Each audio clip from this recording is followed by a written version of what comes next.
La Facultad de Humanidades bullía de vida aquella mañana de lunes. Los pasillos estaban llenos de estudiantes que corrían de un salón a otro, algunos con el café aún en la mano, otros revisando sus apuntes de último minuto. Entre ellos caminaba Camila Rojas, una joven de 20 años, estudiante de segundo semestre de literatura. Su andar era tranquilo, aunque por dentro sentía un leve cosquilleo de nervios.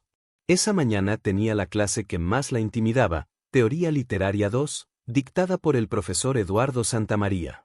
El profesor Santamaría era conocido en toda la facultad. Había quienes lo admiraban profundamente por su erudición y rigor académico, y quienes lo detestaban por su carácter duro, sus ironías cortantes y su tendencia a ridiculizar a los estudiantes que no estaban a la altura de sus expectativas. Era de esos docentes que nunca pasaban desapercibidos, alto, de cabello gris peinado hacia atrás, traje impecable aunque fuera lunes temprano, y una mirada inquisitiva que parecía atravesar las palabras de cualquiera que hablara frente a él. Camila había escuchado muchas historias sobre él. En los pasillos, los rumores volaban, que una vez había sacado a un estudiante del aula por confundir a un autor en una cita, que solía hacer preguntas capciosas solo para poner en evidencia a quien no estuviera preparado, que incluso disfrutaba del nerviosismo de los alumnos. Ella, tímida de naturaleza, temía que llegara su turno. Pero también había algo en ella que lo hacía distinto. Camila era una lectora voraz desde niña. Había leído a autores que muchos de sus compañeros apenas conocían de nombre.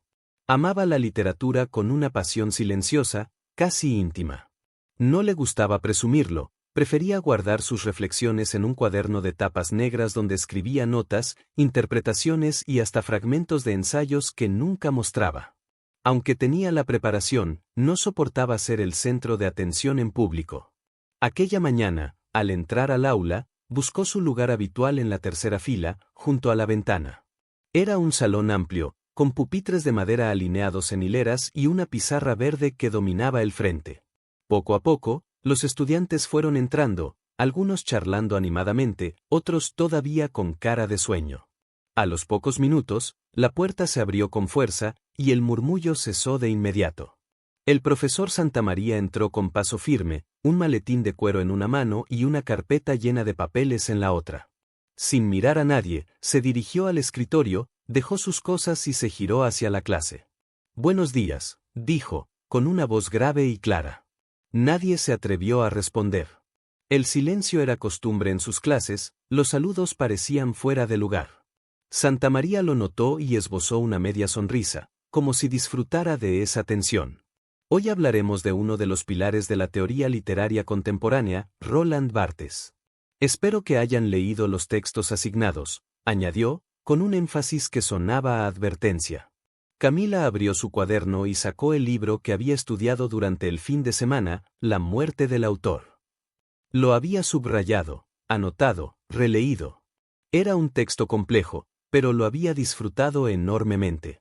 El profesor comenzó a caminar entre los pupitres, hablando con soltura sobre el contexto en el que Barthes había escrito su ensayo, la importancia de cuestionar la figura del autor en la interpretación de una obra, y las implicaciones que esto había tenido en la crítica literaria.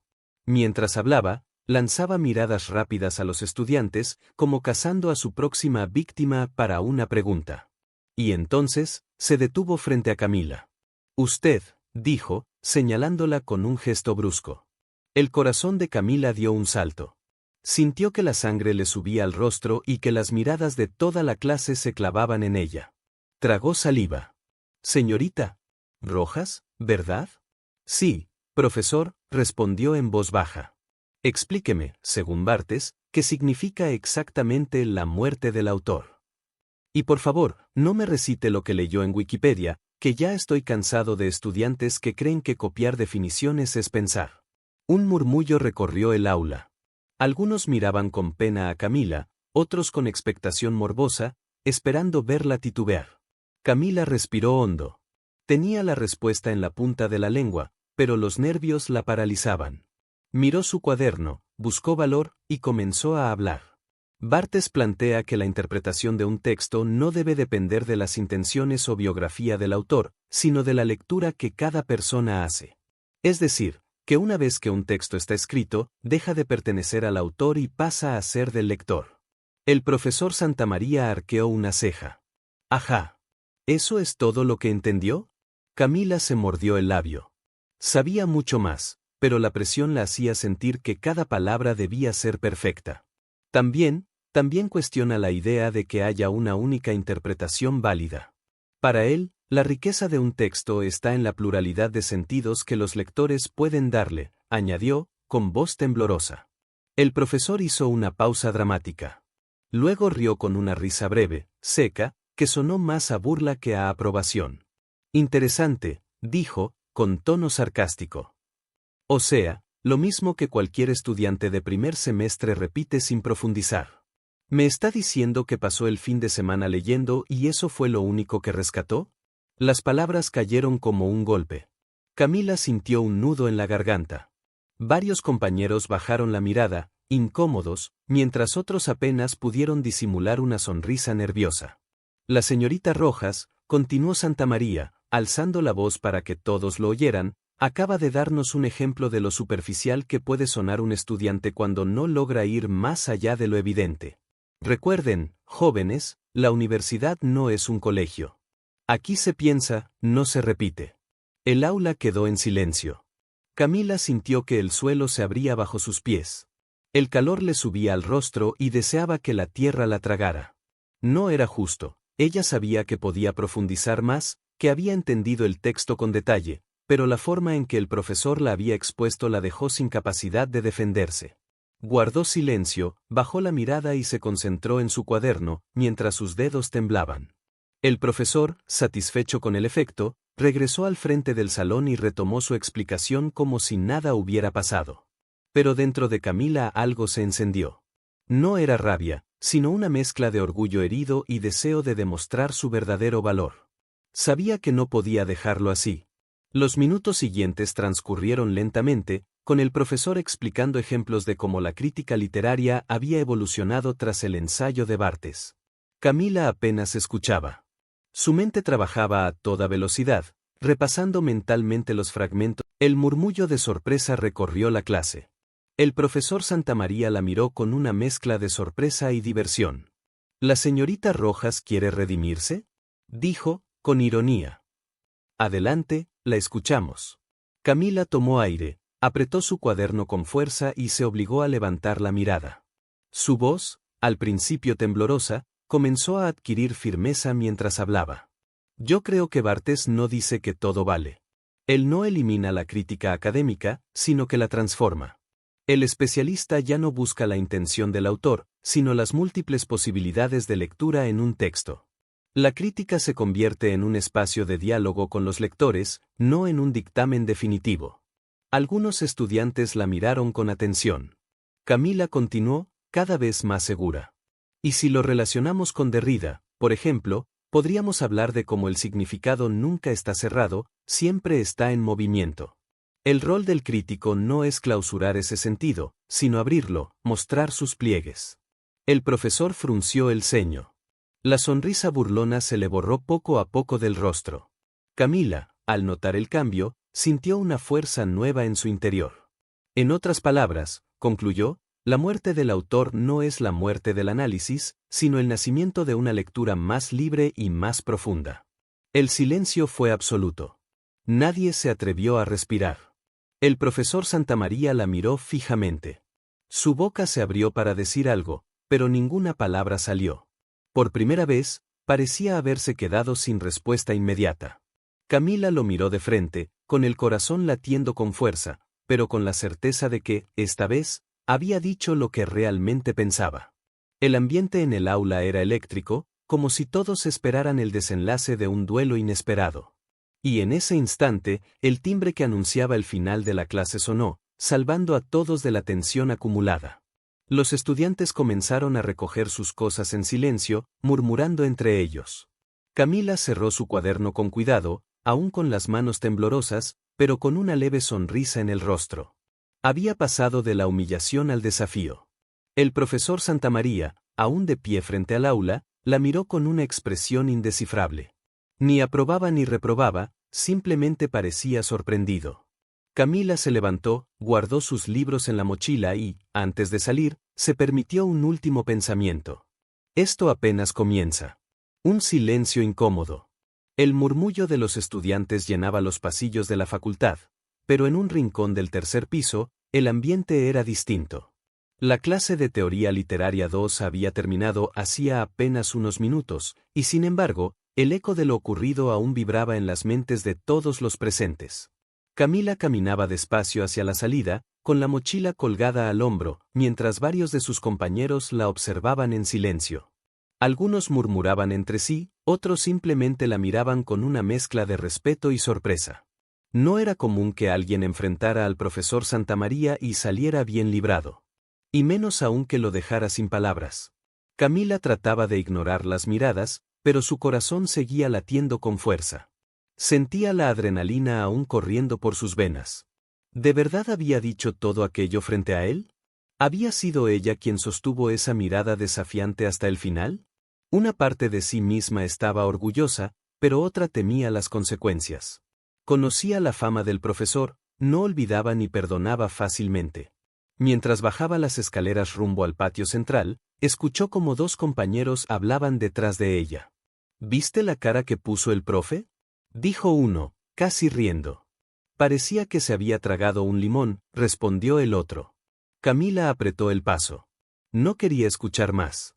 Esa noche, al llegar a su casa, abrió su cuaderno de tapas negras. Lo colocó sobre el escritorio, junto a una lámpara que iluminaba apenas lo necesario, y se quedó mirando las páginas llenas de anotaciones.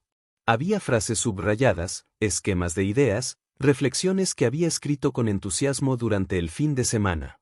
Pasó los dedos por los renglones, recordando cómo, en medio de la humillación, había encontrado la fuerza para hablar. Se sorprendía de sí misma, ¿de dónde había salido esa seguridad? Pero la pregunta que no lograba sacarse de la cabeza era otra: ¿qué pasaría en la próxima clase? El profesor Santamaría no era de los que se quedaban callados mucho tiempo. Camila lo sabía. El miércoles siguiente, el ambiente en el aula era distinto. Desde antes de que comenzara la clase, el rumor corría entre los estudiantes. Todos esperaban un nuevo enfrentamiento, como si fueran espectadores de una obra de teatro. Camila entró y ocupó su lugar habitual. Sentía el peso de las miradas, pero trató de mostrarse tranquila. Abrió su cuaderno, sacó el libro asignado para esa semana, un texto de Michel Foucault, y esperó. A los pocos minutos, la puerta se abrió y Santamaría entró con el mismo porte de siempre. Sin embargo, Camila notó algo diferente en su expresión, una frialdad calculada, como quien prepara un movimiento en una partida de ajedrez. Dejó sus cosas sobre el escritorio y comenzó la clase. Habló sobre Foucault, sobre el poder y el discurso, sobre cómo el conocimiento no era neutral sino una forma de control. Los estudiantes escuchaban atentos, pero todos parecían esperar el momento inevitable. Y entonces llegó. Señorita Rojas, dijo, deteniendo su explicación de golpe. Camila levantó la vista. Sintió el silencio pesado del aula. Ya que la clase pasada nos ilustró con su interpretación de Barthes, quiero escucharla ahora. Explíquenos, con sus propias palabras, qué significa para Foucault la relación entre poder y saber. Los ojos de todos se clavaron en ella. Camila respiró hondo. Había leído el texto, había tomado notas, pero sabía que esta vez el profesor no la dejaría salir con una respuesta breve. Foucault plantea que el saber nunca es independiente del poder, comenzó. Que quienes detentan el poder no solo controlan las instituciones, sino también las formas en que se construye el conocimiento. En ese sentido, el discurso académico, médico, jurídico o político siempre responde a relaciones de poder. El profesor la observaba sin parpadear. ¿Y eso qué implica en la literatura?, preguntó de inmediato. Camila buscó en su mente las conexiones que había escrito en su cuaderno. Implica que los textos también son espacios donde el poder se ejerce y se cuestiona. Que una novela, un ensayo o un poema pueden reproducir estructuras de poder o subvertirlas, según la lectura que hagamos. El murmullo de aprobación se escuchó en algunos rincones. Santamaría no dijo nada. ¿Podría dar un ejemplo?, insistió. Camila tragó saliva. Había previsto esa pregunta. Por ejemplo, en las novelas del siglo XIX donde las protagonistas femeninas eran castigadas si desafiaban las normas sociales. Esos textos muestran cómo la literatura puede reforzar el poder patriarcal. Pero si los leemos hoy, desde una perspectiva crítica, también pueden revelar las fisuras de ese sistema. El aula quedó en silencio otra vez. El profesor se cruzó de brazos. Parecía medir cada palabra, cada gesto. Finalmente, habló. Interesante. Muy interesante. Pero su tono no era de aprobación, sino de desafío.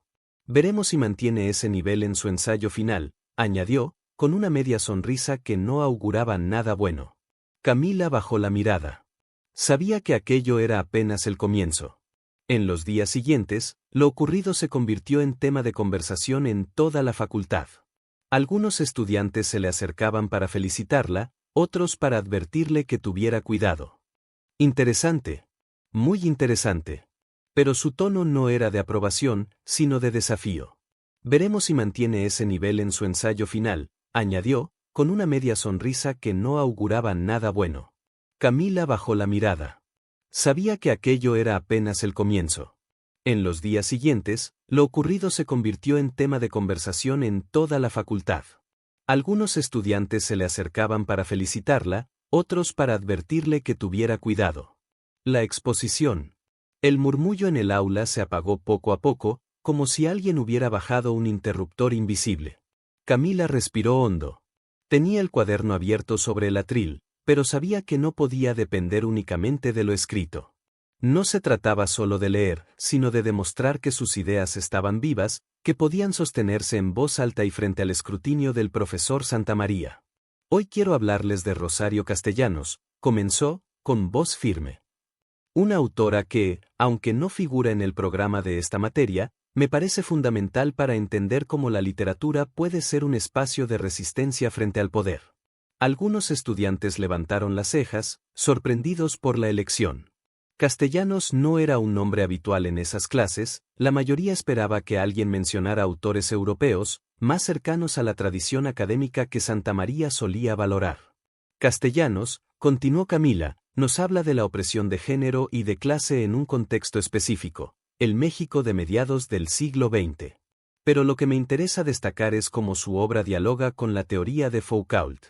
Ella muestra que el poder no se impone solo con leyes o con fuerza, sino también a través de la cultura, de la educación, del lenguaje mismo. El profesor la observaba en silencio, con los brazos cruzados. Su rostro no revelaba nada, pero en sus ojos había una chispa que oscilaba entre el interés y la desconfianza. Camila pasó la página de su cuaderno y siguió. Si Foucault nos enseña que el saber es inseparable del poder, Castellanos nos muestra cómo ese poder afecta a las mujeres y a los pueblos indígenas, cómo define qué voces son escuchadas y cuáles son silenciadas. Y al mismo tiempo, su escritura se convierte en un acto de resistencia, tomar la palabra para quienes han sido históricamente negados. Algunos compañeros comenzaron a asentir, otros tomaban notas apresuradas. El aula ya no era un lugar indiferente, sino un espacio cargado de atención. Camila hizo una pausa, respiró y se atrevió a mirar al profesor directamente. En ese sentido, dijo, su literatura no es solo arte, es también política, es también teoría, aunque no adopte la forma académica. Y eso, creo yo, es lo que a veces olvidamos en esta carrera, que los textos literarios no son objetos muertos, sino intervenciones vivas en el campo de poder y saber. El silencio que siguió fue casi palpable. Santamaría se acomodó las gafas, se inclinó un poco hacia adelante y preguntó: ¿y cómo relacionaría eso con Barthes? La pregunta llegó como un golpe seco, pero Camila estaba preparada. Barthes nos dice que la muerte del autor abre la posibilidad de múltiples lecturas, respondió sin dudar. Si lo pensamos desde Castellanos, podríamos decir que su obra desafía precisamente la idea de una lectura única. Ella escribe desde un lugar de subalternidad, pero no para fijar una verdad, sino para abrir un espacio de interpretación donde los lectores puedan cuestionar el poder que atraviesa sus vidas. El profesor no se movió. Solo la miraba. Camila decidió cerrar con fuerza. En conclusión, si algo nos muestran tanto Foucault como Barthes, es que la literatura no está aislada del mundo. Y la obra de Castellanos nos recuerda que, cuando leemos, no solo interpretamos un texto, también nos enfrentamos a las estructuras de poder que nos moldean. Terminó de hablar y cerró el cuaderno con suavidad. Un murmullo de aprobación recorrió el aula. Algunos estudiantes comenzaron a aplaudir, al principio tímidamente, luego con más fuerza. Camila sintió que el calor le subía al rostro. No esperaba aplausos, pero los agradeció en silencio. El profesor levantó la mano y el aula volvió a quedar en silencio. Santa María se levantó despacio de su silla. Caminó hasta el atril, la miró de frente y dijo: «Señorita Rojas, confieso que esperaba menos. Mucho menos». El aire se tensó. «Pero me equivoqué». Los estudiantes se miraron entre sí, sorprendidos. Su exposición ha sido clara, bien fundamentada, debo admitirlo, desafiante. Camila sintió un nudo en la garganta. «No obstante», añadió el profesor, y el nudo se apretó, «no se confunda. Esto no significa que haya ganado una batalla. Aquí no hay batallas. Hay aprendizaje». Hizo una pausa y añadió: «Lo que sí significa es que hoy me ha demostrado que puede pensar por sí misma. Y eso, señorita Rojas, es más de lo que muchos logran en toda la carrera». El murmullo volvió a recorrer el aula, esta vez cargado de sorpresa y respeto.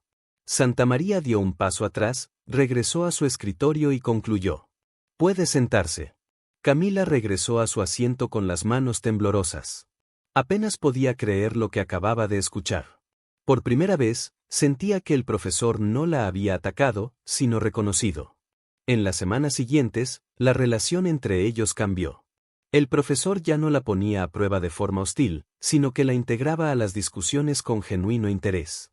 A veces discrepaban, a veces coincidían, pero el tono había mutado, ya no era de humillación, sino de respeto. Sus compañeros también la veían distinto. Algunos la buscaban para estudiar juntos, otros le pedían consejos. Camila, que al inicio del semestre apenas se atrevía a hablar en voz alta, se había convertido en una voz escuchada. El último día de clases, cuando todos se preparaban para entregar el ensayo final, Camila se acercó al escritorio del profesor. «Profesor», dijo, con un hilo de nerviosismo aún en la voz, «quería agradecerle». Santa María la miró por encima de las gafas. «¿Agradecerme?», preguntó, con una sonrisa apenas perceptible. «Sí. Al principio, sentí que me humillaba. Pero ahora entiendo que, de alguna manera, me empujó a sacar lo mejor de mí». El profesor guardó silencio unos segundos, como si midiera la respuesta. Finalmente dijo: «No era mi intención humillarla, señorita Rojas. Aunque quizá lo hice. Mi intención, créame, era otra, ver si usted estaba dispuesta a pensar, o si iba a repetir lo que otros han dicho». Camila asintió. «Lo entendí», respondió. El profesor la miró con seriedad, pero luego, en un gesto poco habitual en él, extendió la mano. Camila la estrechó. «Siga pensando», dijo él. «No deje que nadie la calle. Ni siquiera yo».